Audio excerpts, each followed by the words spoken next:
Yamaha TDUB Club, and today, yeah, sorry, this is not the end of the TDUB Club, but this is a KTM 2-stroke 300. This is the boss's bike. In that last video, or not the last video, but the video before with me riding with the two other guys, out front was George on his KTM 300. Justin was on his XR200. He sold the 200 and he recently purchased this 300 2-stroke. It's a big bike. You know, I am the king of the 29-inch inseam club, and this bike is a little tall. But think about this for a second. The TW200 weighs 287 pounds curb weight. I don't know if that's with fuel or without fuel, but if you have a stock tank, that's 1.8 gallons, and if you're like a lot of us that has the Clark tank, you know, you're at 2.7 gallons. This bad boy weighs anywhere from 221 to 225.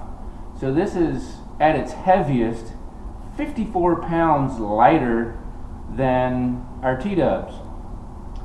I'm not making any justification for going out and buying a KTM 2-stroke 300.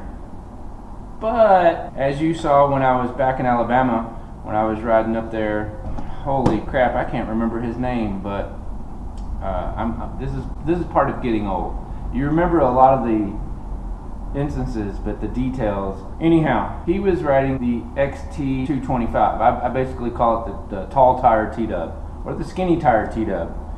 And I've been thinking about getting one of those. A lot of my friends have been kind of going back into their regular dirt bike. So maybe a Yamaha 2-stroke little 125 or 250 may be in my deck of cards in the future. I don't know. I don't always have any grandiose ideas that I'm like right now my main mission is just get a trailer and get myself to the TDUB Club Festival here in September out in Utah. Check out Mob Street 83's channel. He's the one with all the info on that. I'm just trying to get to that. So if anyone knows the ultra lightweight 2-wheel trailer that I can haul my T-dub with my Subaru Outback, because that's going to give me the best gas mileage getting out there, that's what my real mission is. But today, I'm going to ride the boss's 300 because he's out on vacation and he said I could ride it. Today, I'm riding a KTM 2-stroke 300. Now, I will explain later in the video, this is not my first 2-stroke rodeo. This is not my second motorcycle to be ridden after the TW200. The TW200 for me came after a long line of motorcycles, and it's just kind of what I've landed upon. But I still love motorcycles. It's like, I don't know, I'm not married to any of them because that'd be another arrangement we'd have to talk about. I am super dedicated to the T-dub. I'm always thinking T-dub, and with this I'm like, okay, how do I make my T-dub lighter? I still want to ride the T-dub. I still love the T-dub. But today I'm riding the KTM 2-stroke 300. So we'll be going through that today. Alright, see you on the trail. Alright, boys and girls, here it is, right here. Woo. Somehow those bugs get up inside my goggles.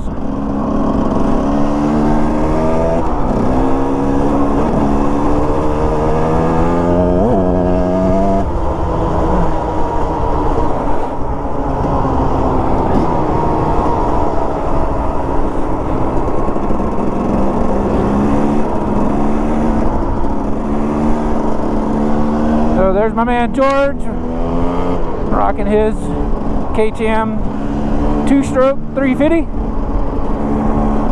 And here I am on Justin's new to him KTM 350 WXC CWX.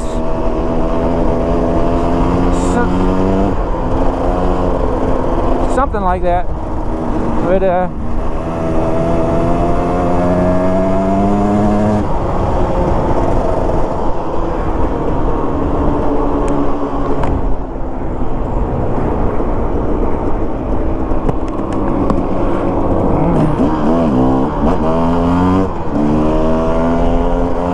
got everything under control here finally, hopefully. Just trying to get the bugs out of my goggles. I don't even know how they got in.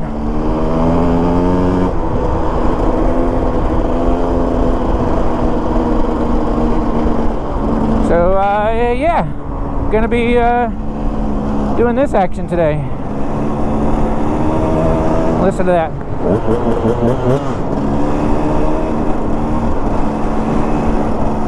And hopefully we can get away from all these UTVs out here.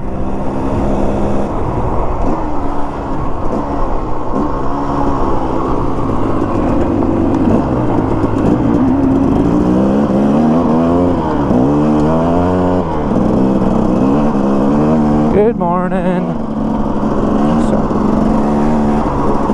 And that is just pure dust today. So I'm gonna try to run a different line than George, but it's gonna be dusty no matter what. Oh lordy. Welcome to Colorado, people.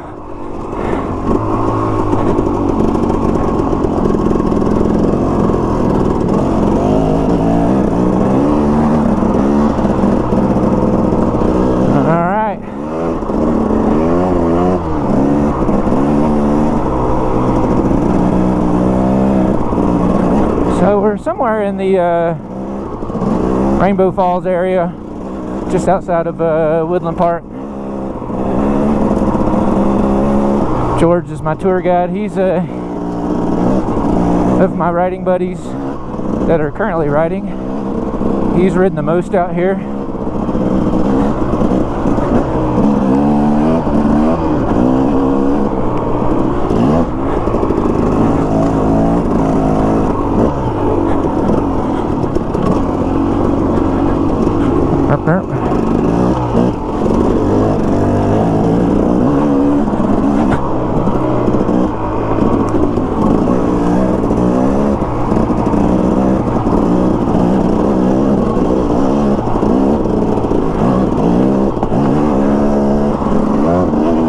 So this is the first time I've been on a, I guess you could say a proper dirt bike since my, well, I had the ATK 605.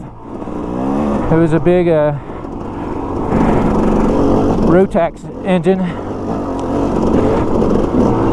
that essentially became a Cannondale motorcycle company before the bicycle, or maybe it was both and, I don't know the real history, but it was a all-American made chassis with the best Euro parts, had Brembo brakes and such, and the ATK engine is essentially a Italian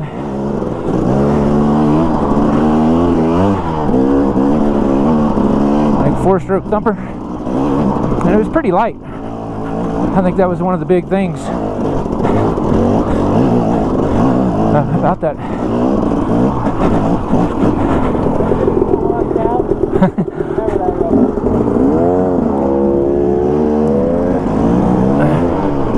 But that was a 4-stroke. My previous dirt bike before that was the Honda XR400, big thumper. But how did I become synonymous with making 2-stroke sounds? You know, the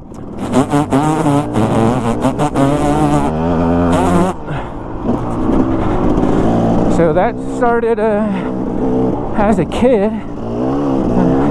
That's my first motorcycle was a Yamaha JT1. It was a 60cc little enduro bike, 2-stroke of course, and my dad made it into a flat track bike because we grew up racing flat track. So as a kid, whew, that root tossed me out. As a kid going to and from the races or any road trips in the van with all the motorcycles in the back, I would just be looking out the side window pretending I was motocrossing the whole way.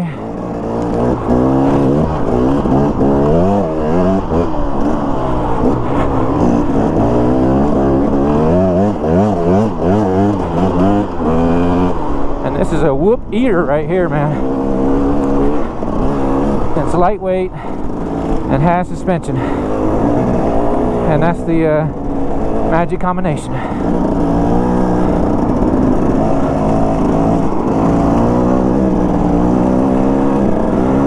George's tire is just tossing up everything it sees. That back tire, he's running a Moose in there, so that's kind of like the equivalent. He has the medium, so when you put it in there, it might be 10-12 pounds, but as that thing gets toward the end of its life, it's going to be in the 8-pound like comparative scenario. So it just gets more grippy as it gets closer to the end of its life. And yeah, out here with all these roots and sharp rocks and stuff like that, and you know me, with the amount of times I've changed the flat tire on the TDUB, it's like I need to talk to Moose and see if I can modify, run 3 in the back tire chopped down, because you see that now, these guys are shaving Mooses and chopping them and wedging them, and or it's either that or like the tire balls.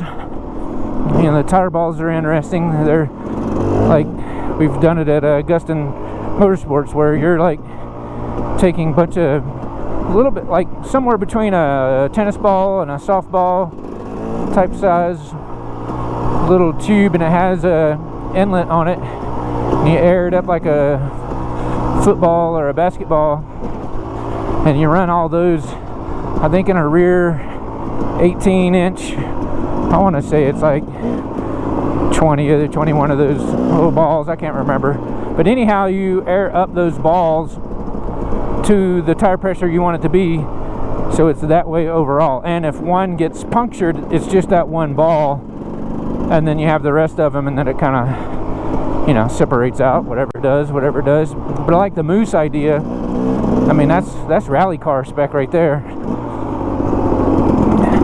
When Scott G and I went to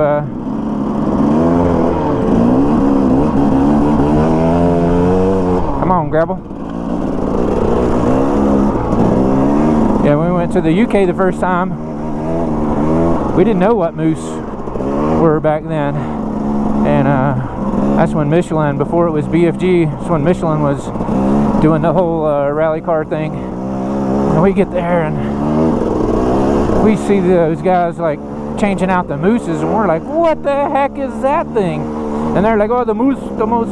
We're like, wait, what are you saying? And they're like, Moose, and then they like, you know, like antlers, or I don't know. But anyhow,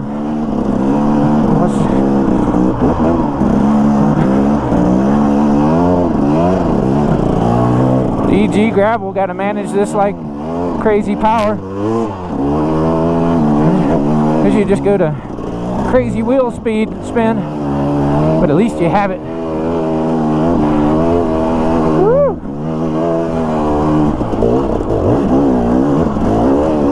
Back, get on the fit pegs. It's like more power than you know what to do with.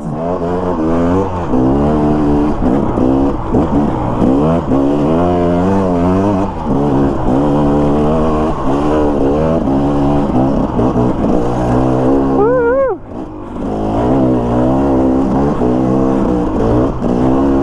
This is a big hoss bike, if I tell you, man.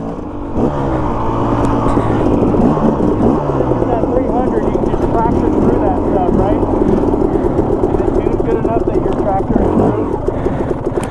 What's that? Like, you can stick it up in a higher gear and just tractor through. Oh yeah. Is it tuned? I'm saying it should be doing that. Oh, that's that auto clutch. Over 1500 RPMs, that clutch will engage on its own. Well, Yeah. Is it a bike or a quad?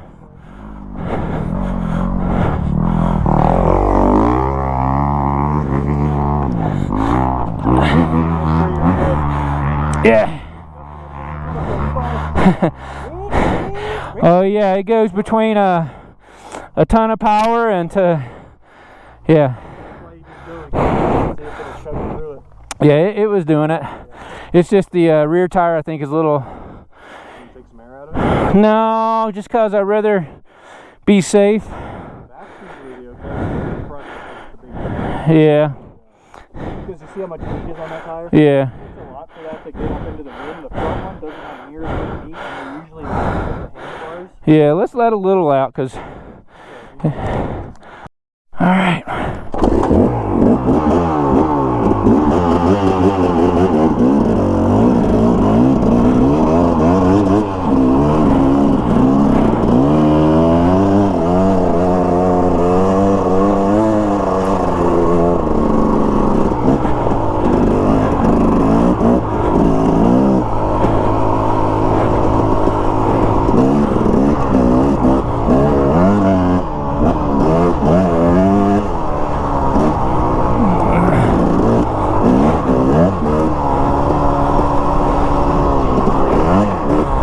Where was I? In our little discussion of. Okay, so yeah, I'll just start at the beginning. Yamaha JT1. I think it came out in 1970. My dad got it for me at Christmas that year. And I got my dog, you know, four-legged critter, pit boxer mix. And that's what you can do it on two-stroke. You just power out.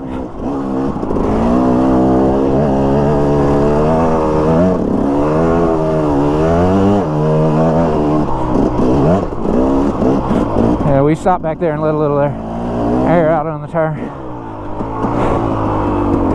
Hey, if that power band's coming on too early, we can adjust it. Because it looks like it's screwed in a lot. Down there. Yeah, it comes on like. Yeah. It's not like linear, you know. He was racing his bike, I bet you had that screwed in. Oh yeah, he had it full wick. Alright, what do I do here? Yeah. Left. How far? Like 2 turns. Like that? Down here. I keep going? Yeah. That's one. Well, that's like a half. Keep going. Like 1 foot. Yeah, try that. Let's try that. Oh yeah, check that little device out. Yep. That's... Alright. Tuning capabilities. Yeah, especially with those bikes. Like, you can change battery and then you can change the screen. Whew. This thing's tall.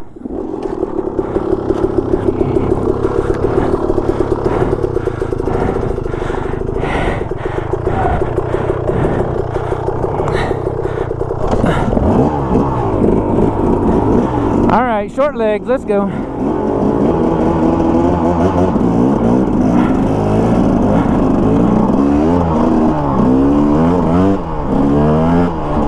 Oh yeah, noticeable difference already. Just smooth out that little power valve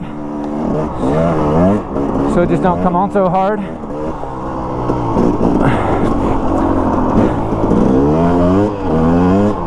Yeah, it ain't like lighting a stick of dynamite.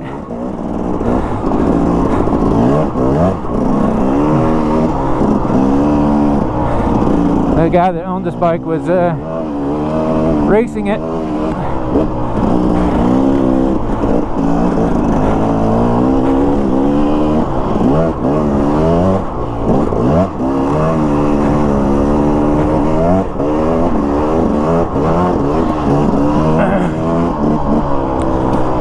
Yeah, that's more manageable right there.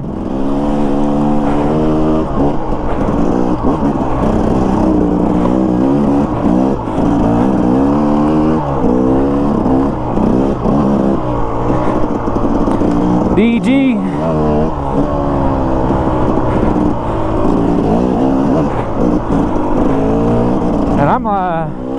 Like, I have not been pedaling.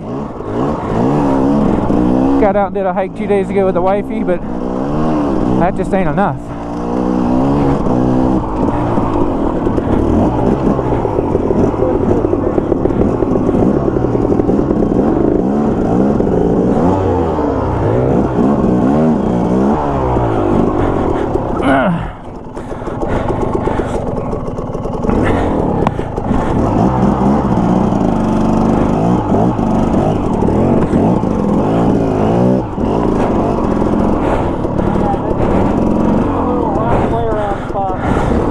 Nice.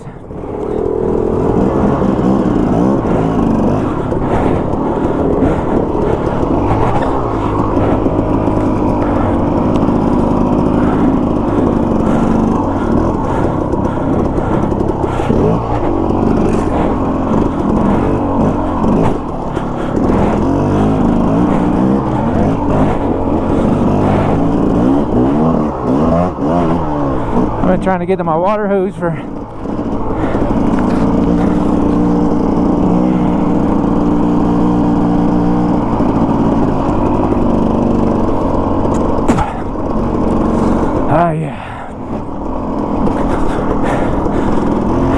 yeah, just one of those uphills. George hit the gas, I opened my mouth, and I got choked full of dirt.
Doing some Colorado single track.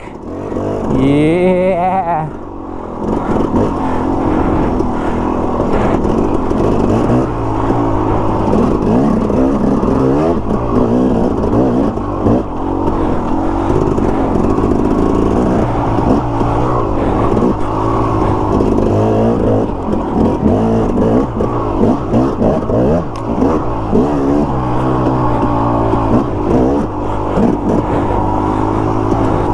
Bike is pretty luggable. I'm just cruising along here in second gear.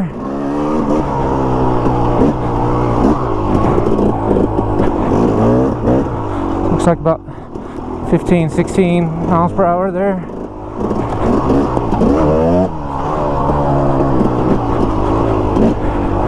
It's not about speed in these little trees. You bark bust one of these trees and it'll slap you back.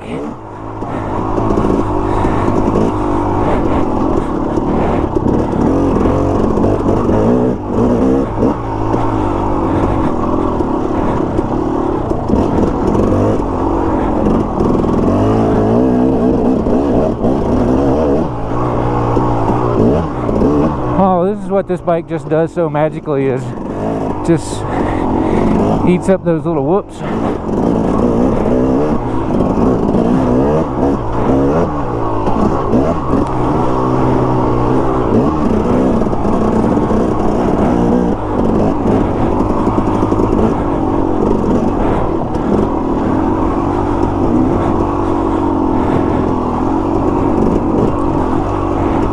Come to find out, this bike has a recluse. It's like a, I don't know, kind of makes it an automatic transmission. And it engages it like at 1500 RPM. So you got to be a little judicious with the throttle. And I haven't fully experienced or read or understood the whole recluse thing. I know a lot of enduro guys like to use them. But what's kind of cool is underneath here, in my left hand, underneath the clutch, is a rear brake. In case you're, I don't know, doing pivot turns or in a sticky situation where your right foot can't be on the peg. I don't know.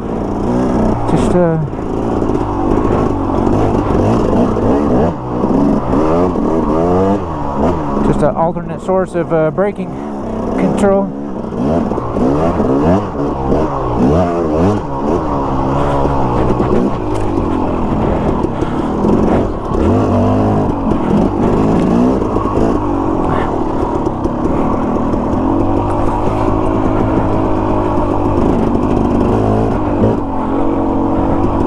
Like these kind of trails make me want to take and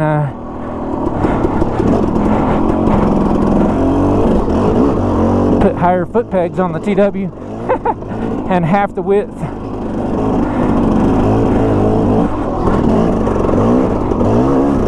These bikes are so tall compared to the TW, and I come in here and try to ride the TW and it just wants to scrape all the rocks and stuff.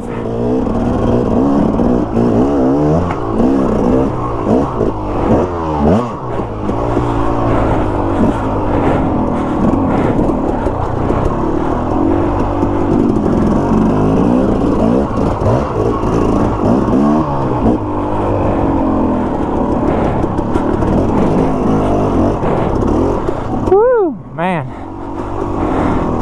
it's kind of some beautiful trail action here. Oh, people have been getting on the gas and braking bumps and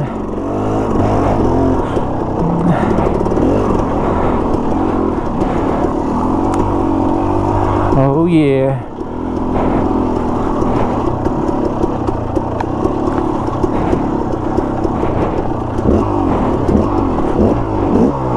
Oh, look at that camp spot.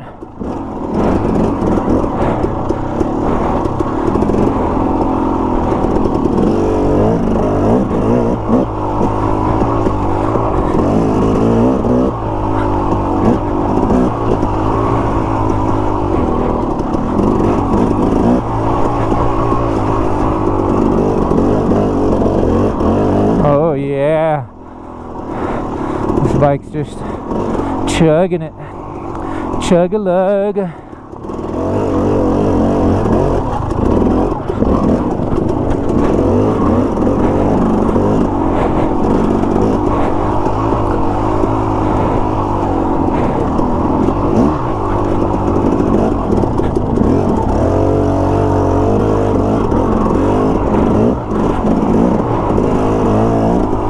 Oh, that was good. It has low endability.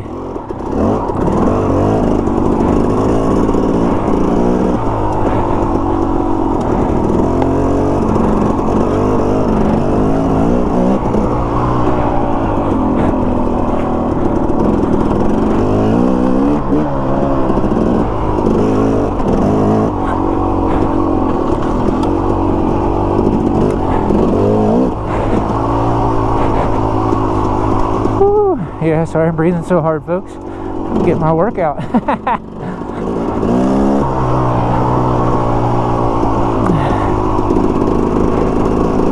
Okay, so let's go back to 5 years old. Yamaha JT1, Christmas, and then rear racing flat track. So lots of Yamahas at my house. My mom raced, my uncle raced, my dad raced one time, and they banned him. So he just stayed mechanicking. He loved two strokes, man, and he was really good at port and polishing those heads. Woo! That's single track. That's beautiful right there. Alright, I just stopped for a quick break there, and we're getting back into it here.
Ride the DG wave.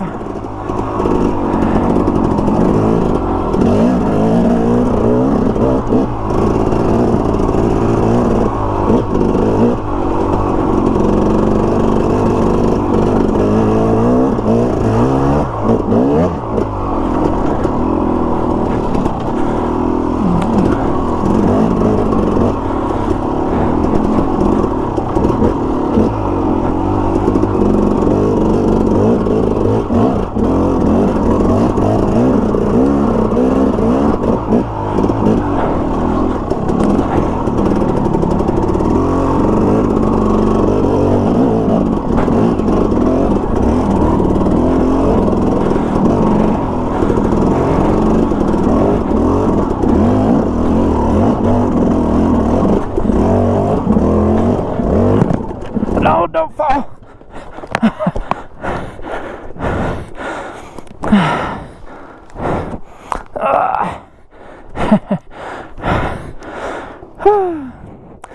I almost made it.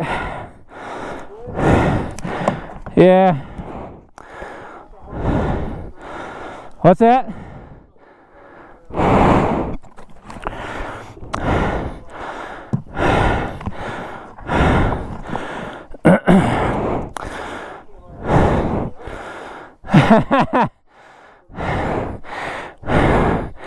I made it, and then I got out and got all squirrely.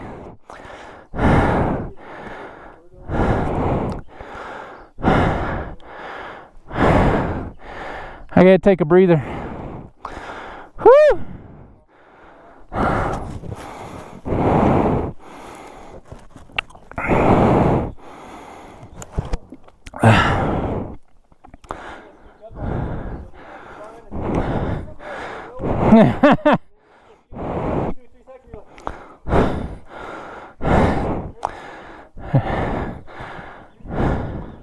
Woo-wee! All right. Elevation. Good times. Elevation will kick your butt. And I live at 6,200 foot, but I have no idea what elevation we're at now, but it's higher than my house. And this being out of shape business is you pay the toll. You don't want to work out? Well, then guess what? This dirt bike's gonna kick your butt.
That's a helmet pinner.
Oh, okay, right about there. Yeah, I was gonna say, and then you'll keep going. It's really once you get down lower than that. And even then, you have like a half a gallon, 3/4 gallon reserve with like 5/8 of a gallon. All right, let's go.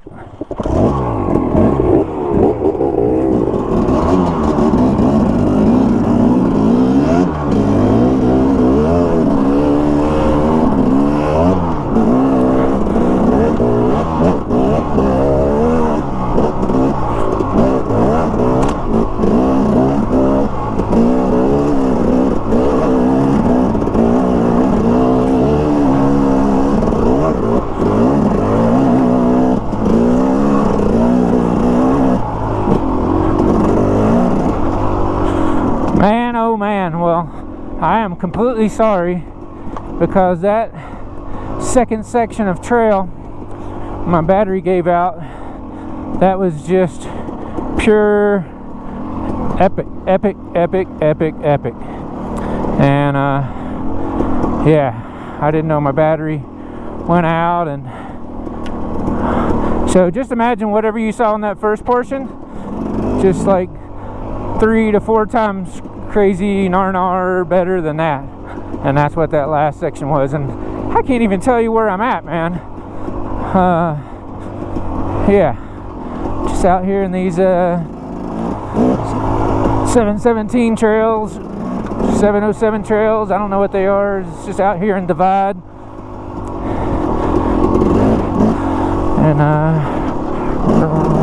we're riding a two-strokey.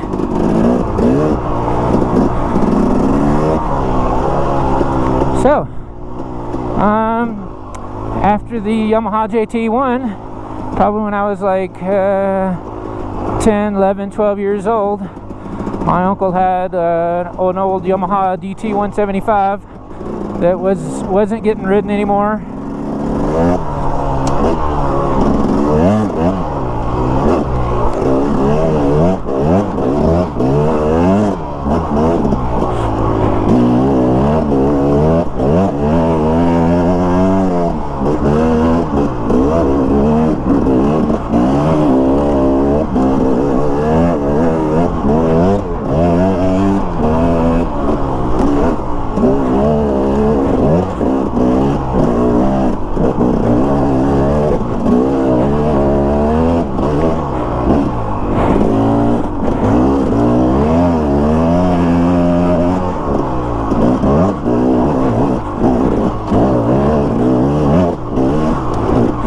Okay, sorry, that was a bit of a concentrative moment there.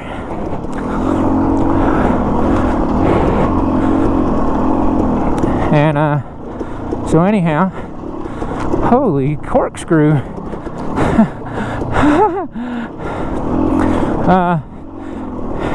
So like every motorcycle, it was too tall for me.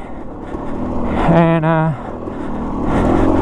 Dad had an old Speedway seat. We raced flat track, so I was kind of amused by how Dad had this little bitty it wasn't a banana seat, that's like a Schwinn banana seat, but then there's the pear seat.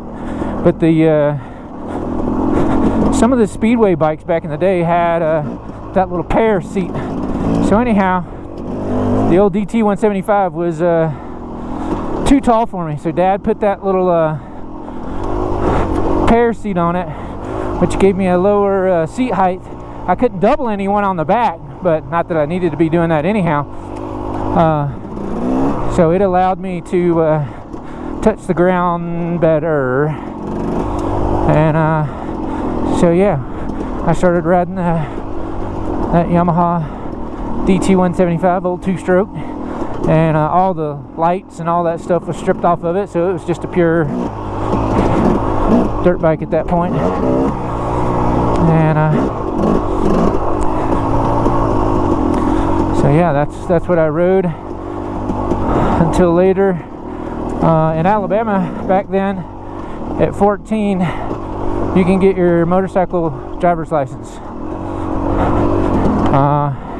And at that time, I started going to school in Birmingham, Alabama School of the Arts. So my first street bike and third motorcycle was a Honda CTM 400. And then, well, I think that was the other thing too. Depending at that age, you were only allowed up to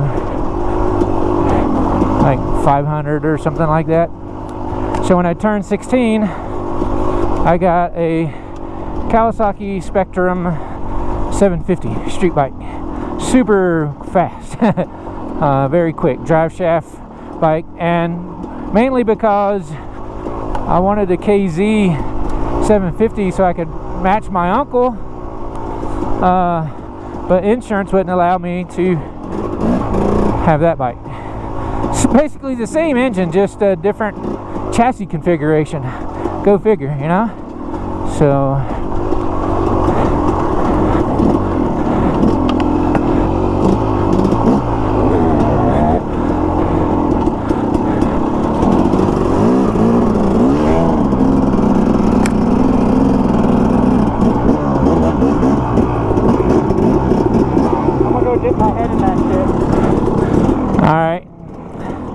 I'm gonna wet my bandana.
DG is most definitely loose.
Okay, so high school and the Kawasaki Spectrum 750. So after the Kawasaki Spectrum 750, you know, off to college and was off the bikes for a while. But I will say my roommate, SF Coffee Assembly on Instagram,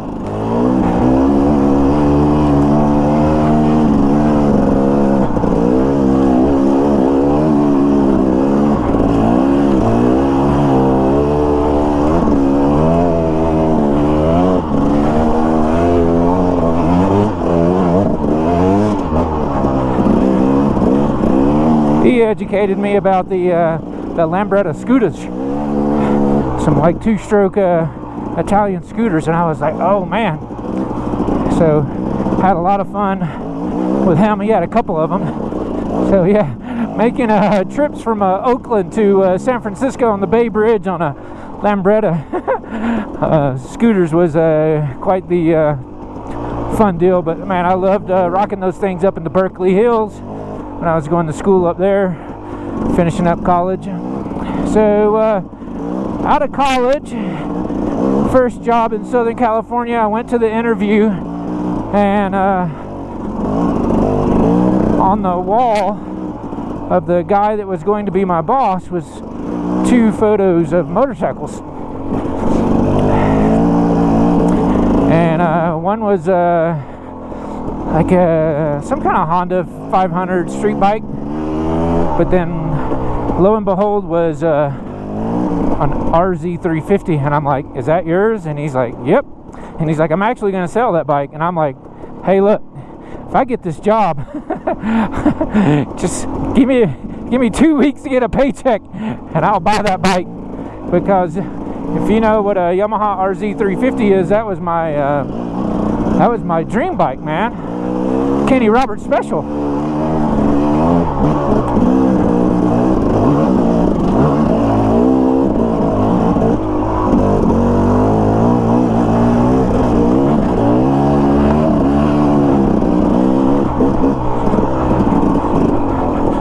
So lo and behold, I get the job, I get the bike, and for a while I was in, this was in Southern California, so I found Ortega. This is like 1988, so I was rocking Ortega Highway on the RZ350, and I forget the name of the shop that was located right there, right off the freeway and Ortega. Wow, look at that old trail. Oh, can't ride that one no more. But anyhow, of course I got Toomey pipes and steering dampener and all the things, you know. And yeah, that was my bike for the longest time, and riding that bike. It's actually how I met my wife, Joanne. So she likes riding on the bikes. That was that bike. We get married, and wanted a little bit of a vacation, and you know, we were gonna do the kid thing and all that. Just motorcycles and that just didn't work. So we sold the RZ. I was like, if it was to be, I'd have another one day. But through my life and such, I got involved in the automotive side of the world, and you know, went down that path. And I guess it was like around 2003 or 4, somewhere in there. I was out with some family friends for a Thanksgiving desert ride. Well, actually just out there, and we met them out there, and they had all these motorcycles, and they asked like, hey, do you know how to ride a motorcycle? And I'm like, yeah. And they're like, all right, well, grab that old XR right there and take off. So it was a old XR 400, and I'm like, was kind of going across there going like, man, what have I been doing this whole time, man? I was chasing this whole rally thing, and it was costing me dearly and costing me so much time. And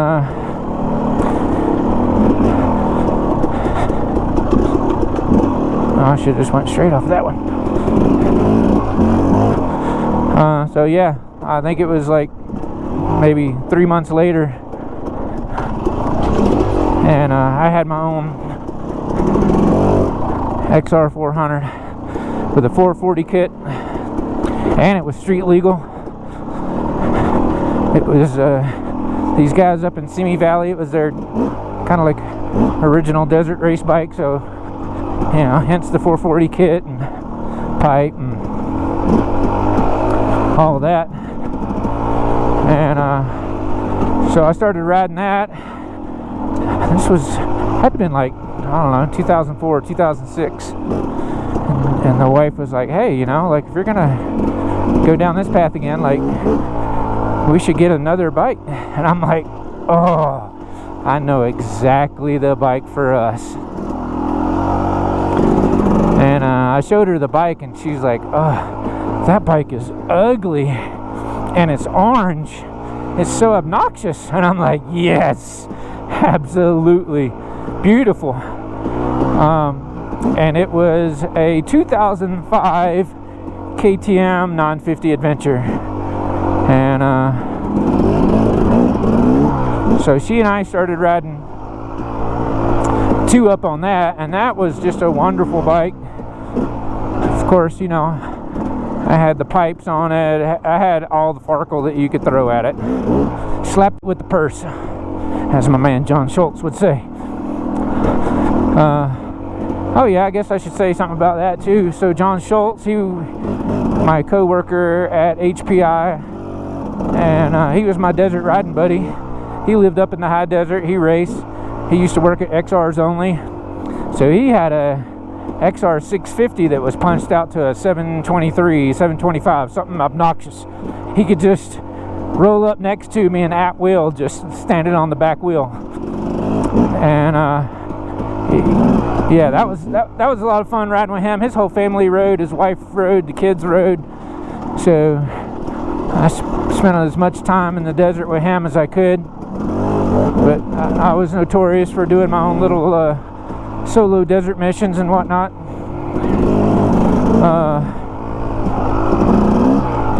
So yeah, XR 400, KTM 950 Adventure, and then I got the ATK 605 somewhere around in that whole time. It's when my XR, oh yeah, my XR was down. Like me and Schultz was riding in Big Bear one day, big gnarly trip. And I remember crossing over this road, dropping down into this little trail, and went to shift, and just boom, second gear, just like said, peace.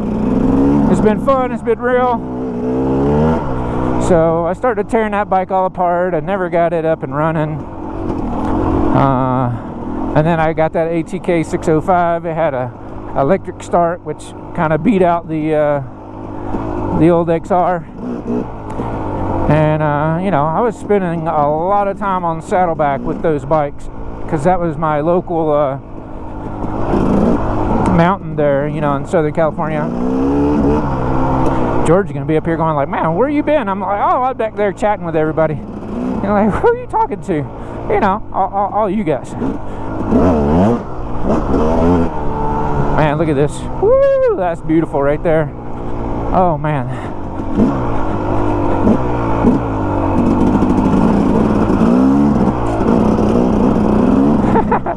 George must be having a blast, because he's like rocking it.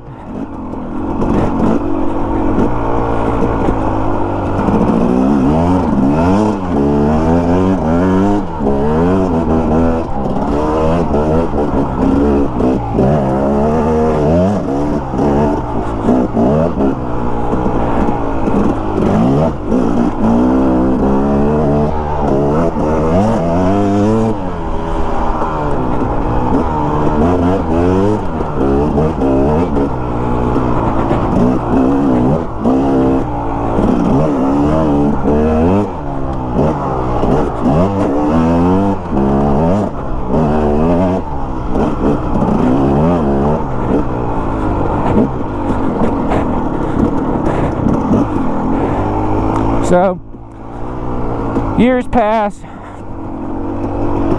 I'm now hanging out with my man Jason Markley, Pedals Bike Shop, Riverside, California, and we're essentially into everything together, like off-roading, bicycling, you know, RC, like all of it, except for motorcycles. Yet we both had motorcycles. And one day he just said, hey man, like, we all should get like the same bike. And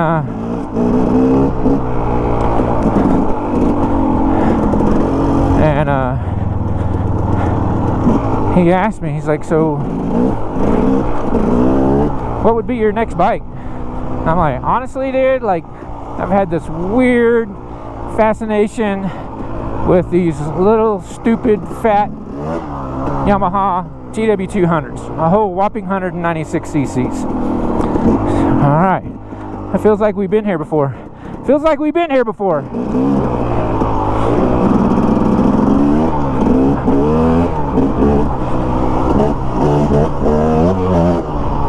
Woo!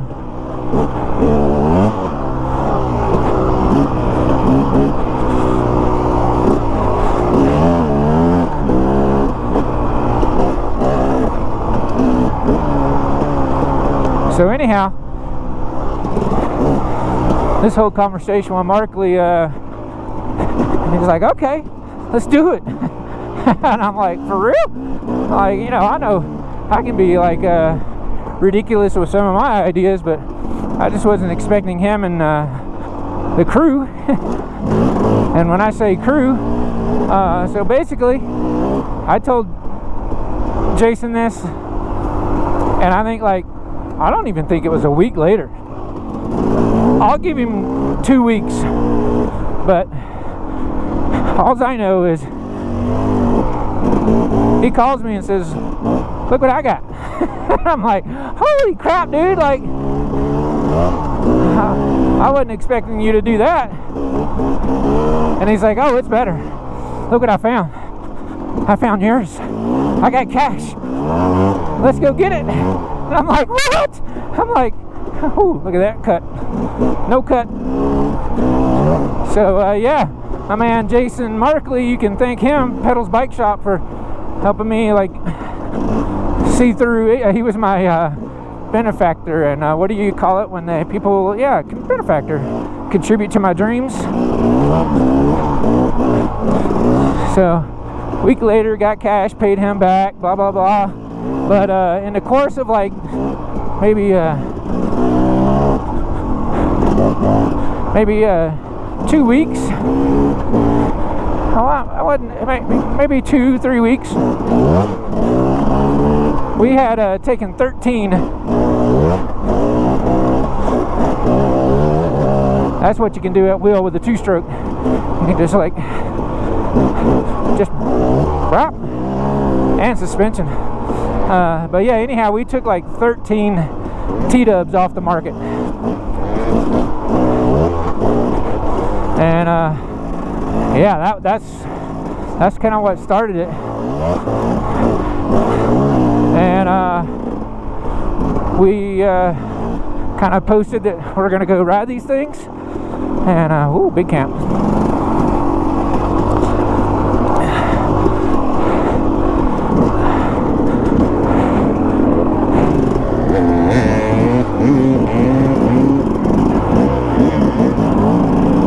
Now let some of that dust settle.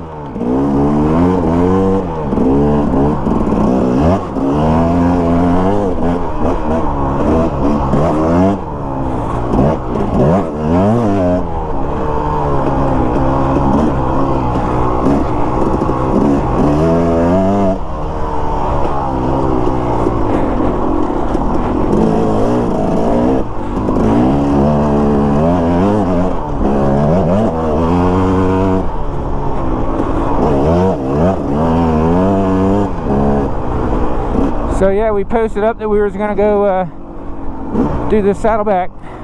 I'd seen that at that same time, like a couple other guys on the other side of the mountain had gotten T-dubs.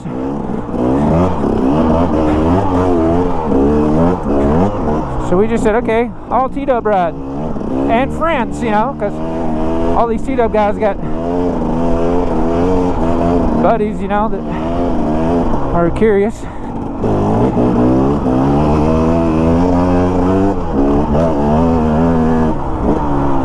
Woo, this is a hot trail.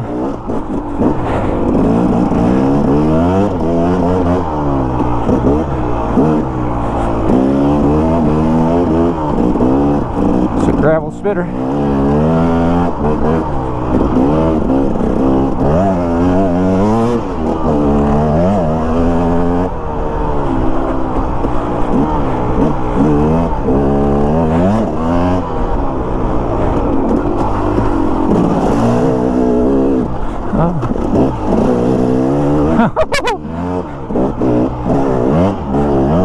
Yeah, those snuck up on me a little bit. I was thankful that there wasn't any mega rocks in the bottom of that. That could have just been all bad.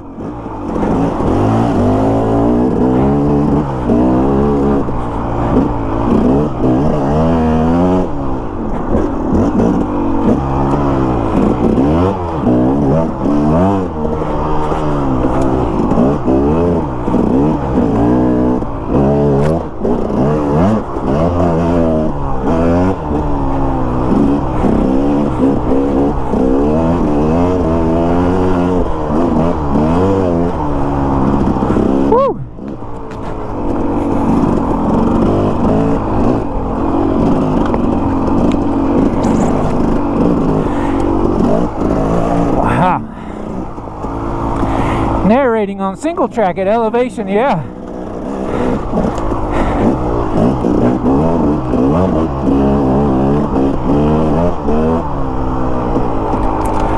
So yeah.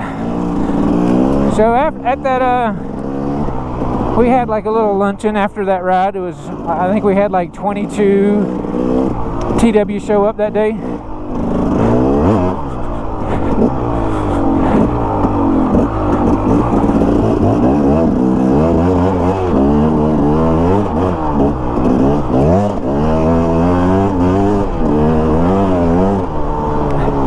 And so we were sitting there and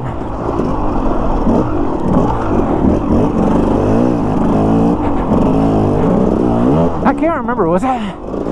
Yeah. I was just checking my number plate. Oh, Lordy.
Spicy in this deep gravel.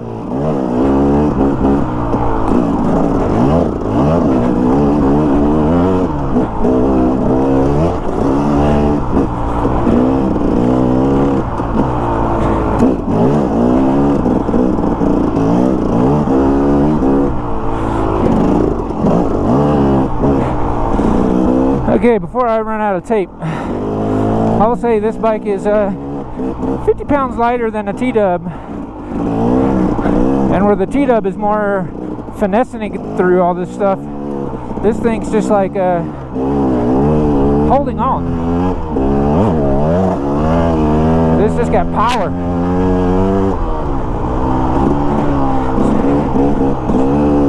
So it's just more about when you crack that throttle, it's like cracking the whip on a donkey, and you better be holding on.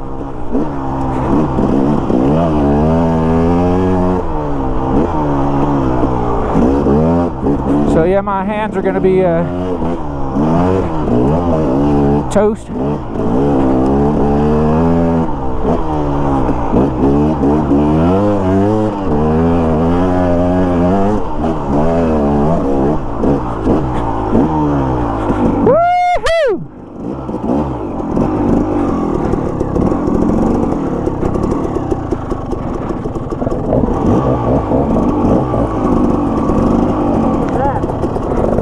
What's that? How fun was that? That was good. Yeah, let's go back down back. Okay.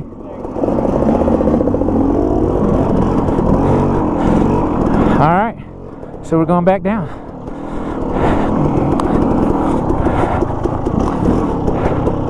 But yeah. So that's what it's like riding one of these beasts. So that's where like I don't need to, like, it's fun, but like when it goes bad, it's gonna go bad fast and hard, and I kind of made that commitment. Oh yeah, why did you make such a commitment? You don't even know what the commitment is, but you know it's serious. Well, 2007? Yeah, 2007. I think it was the 42nd annual Barstow to Vegas famous motorcycle ride. And yeah, my 950 was built to the hilt. I had Precision Concepts built suspension, like it was to the nines. And I was gonna go do the Barstow to Vegas. And I did the Barstow to Vegas. I rode from Costa Mesa to Palmdale.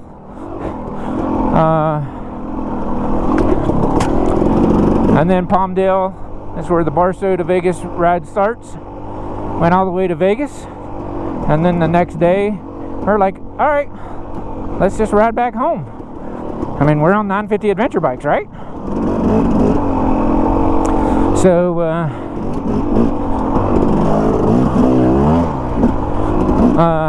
just outside of Baker, if you guys are familiar with driving the 15 freeway to Vegas from California, the thermometer right there, that's Baker. And just outside of Baker is some dry lake beds. We were kind of like on the little Mojave, not the Mojave Trail, sorry, that's a different place, different time. So we were coming back to California basically from Vegas on the old Barstow race loop, or not the race loop either, because that's on the other side of Barstow. Anyhow, famous route on the north side of the freeway, and yeah, traversing that. And just outside of Baker, we cut off because we got to go to Baker to get to refuel. And there's some dry lake beds just outside there. And we were boogieing across a dry lake bed, flat. Mind you, I know the rules. I know the rules about dry lake beds. Do not cross a dry lake bed at speed until you've pre-ran it to make sure that there's nothing, you know, in the, you know, that there's no weird things. Well, I must have been super giddy because me and my buddy were boogieing across. He was also on a 950, and we're like flat out on this dry lake bed, and I'm out in front. So he sees me lock up my bike, like I'm like sliding. I see what's about to happen, and I get the bike slowed down as fast as I could, and right at the end I gunned it to get the front tire across, and it was literally a waist deep road that had been bulldozed out across an ultra flat dry lake bed, and my back wheel hit that thing. He said I did 3 complete ragdoll somersaults in the air, and my bike did 3 somersaults as well. And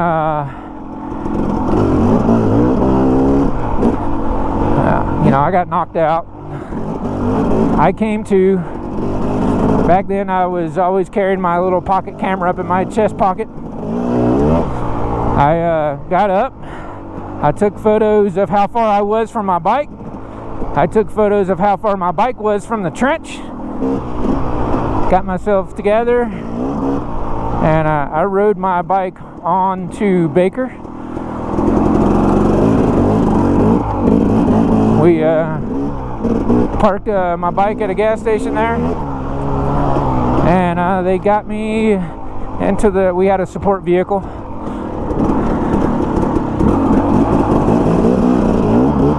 And yeah, we got me to the Anaheim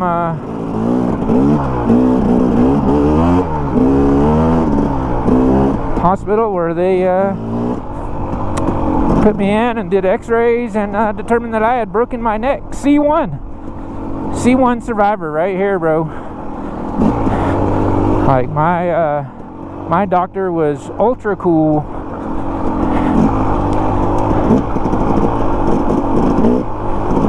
And yeah, that was I had the best. Dr. Noblette, I will never forget Dr. Noblette. If it wasn't for him, I wouldn't be riding today. And because he asked me in the room, he's like, so are you are you done riding, or you want to ride more? And I'm like, doctor, I'm like, I'm not in the position to make that call right now. I says, but if you can get me to a situation where I can ride again, like I think I'm you know,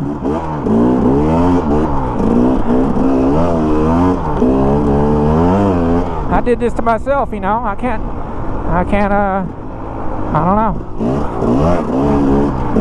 I'm not done, I guess. He says, okay. He says, well, it's going to be a longer rehab and more physical therapy, but he's like, I think we'll be able to get you there. And lo and behold,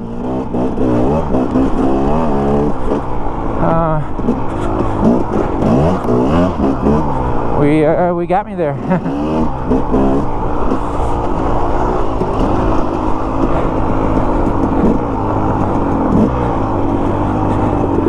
All right, let's go.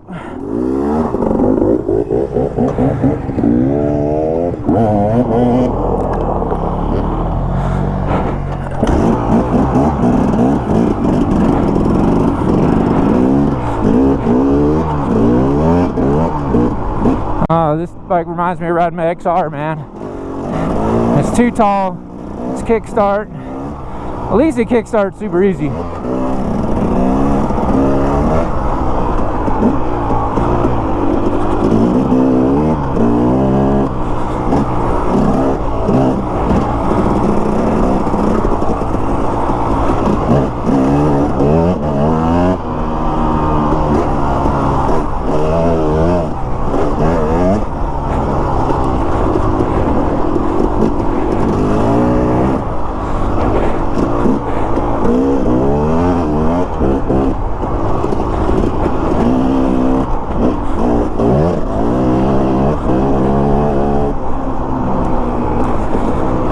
So yeah, man,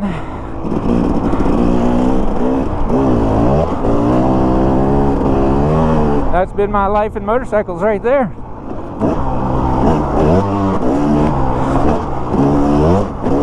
So do I want to do this all the time again?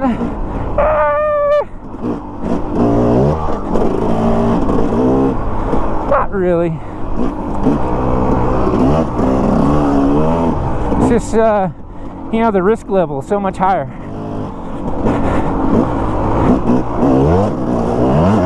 And this is such a, this is like,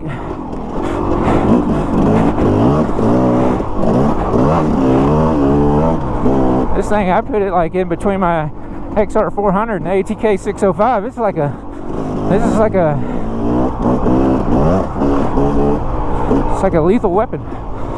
Like, you gotta have it pointed in the right direction. And for all the stuff we were doing back there, a lighter bike would be so much better. You know, I don't know if a 125 will be enough, but I may go through a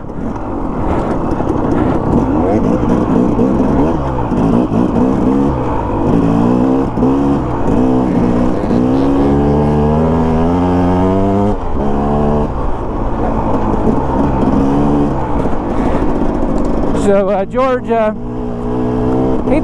he thinks he's Doug DeMocus.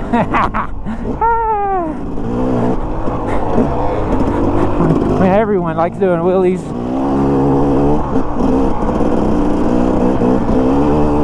And he's good at it.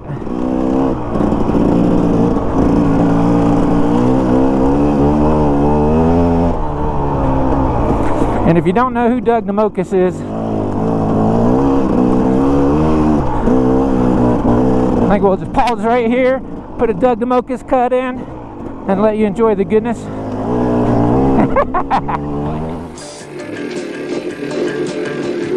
There he goes. He's wheeling already. And now up Lombard Street.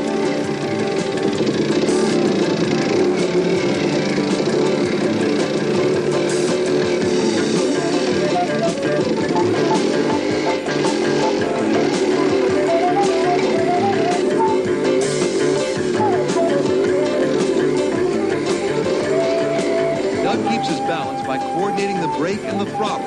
He steers by subtly shifting his weight.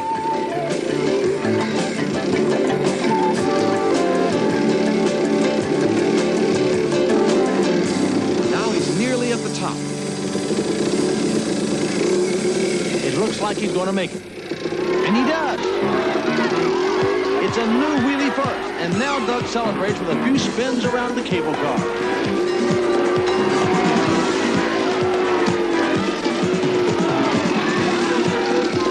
And now let's watch Doug's daring drive down the dangerous decline called Lombard Street. Doug DeMocas is going for it. He's off.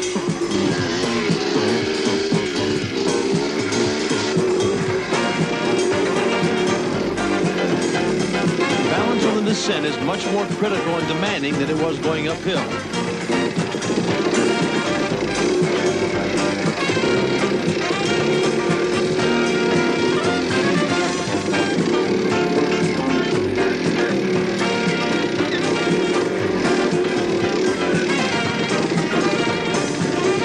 And to make things even more difficult, Doug suddenly encounters a rather formidable obstacle.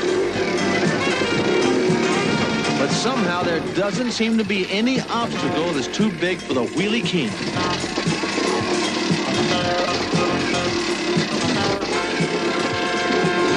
Doug just took a 52-step stairway right in stride. Doug's now within sight of the bottom. And suddenly another obstacle starts to get in the way of his record. A top wheelie man, however, never lets anything stand in his way.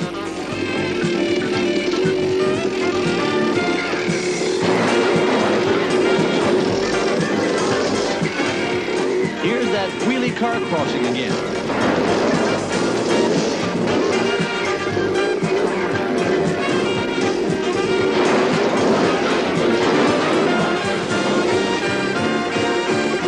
Ladies and gentlemen, say goodbye to the incredible wheelie king, Doug DeMocas.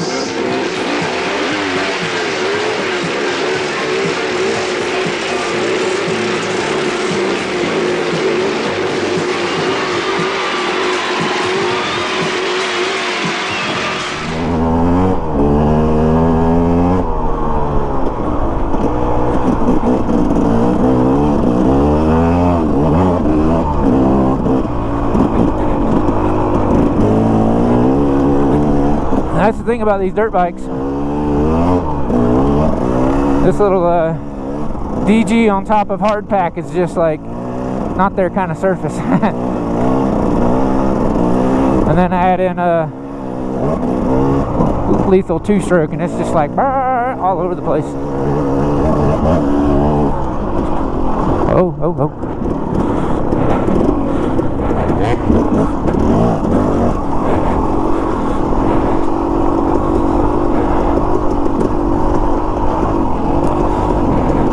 Hey, hey, hey.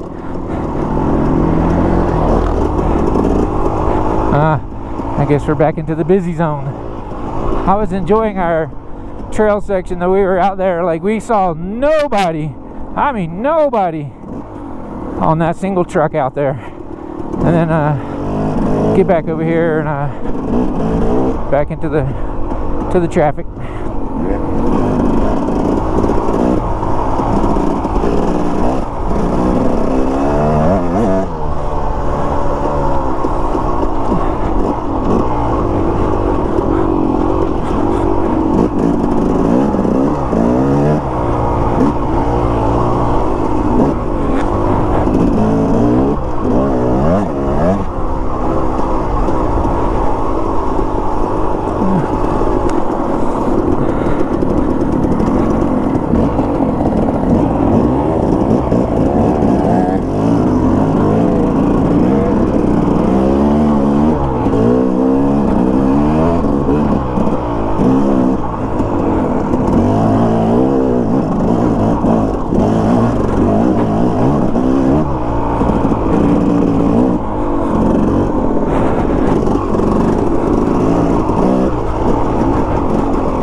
didn't I? Alright, I remember this little spot.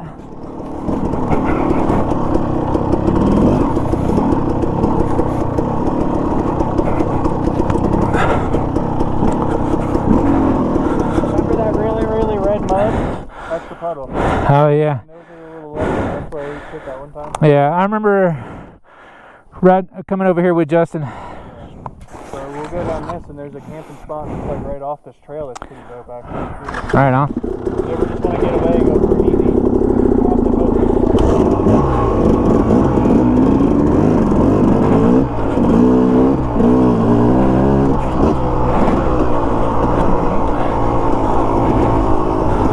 Oh yeah. Nice camp spot.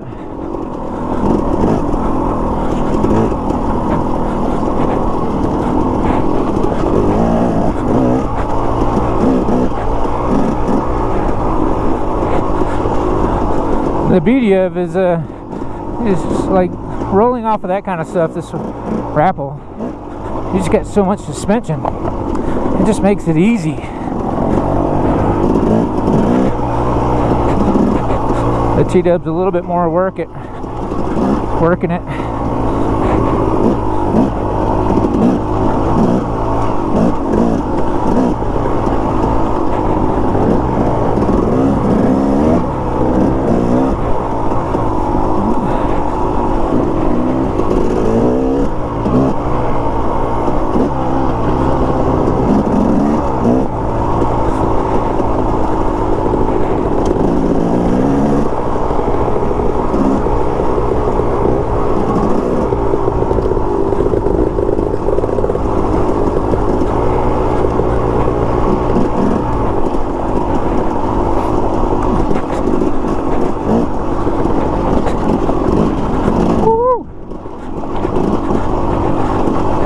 Please don't pinch flat me today. Oh, you can still get flats on them. That's why George is saying we need to get moose for the fronts.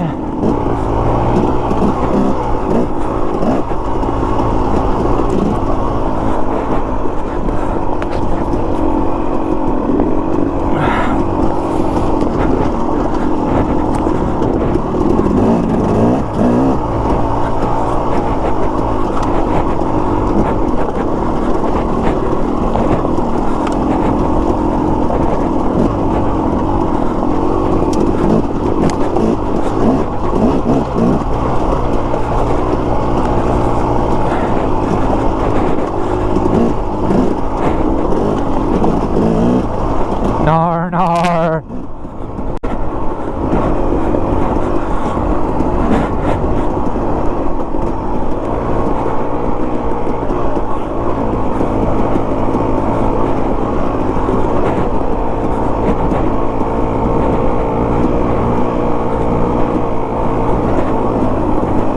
That's the beauty of motorcycles too, man. Like doing that in a Jeep, either way, you know, it's gonna be slow.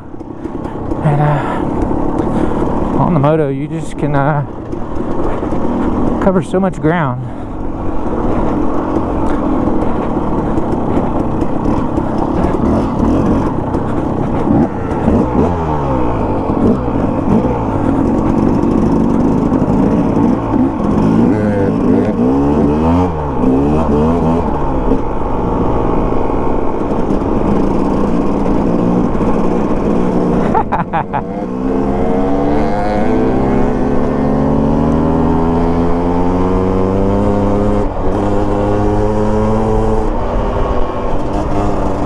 Thank you, Justin!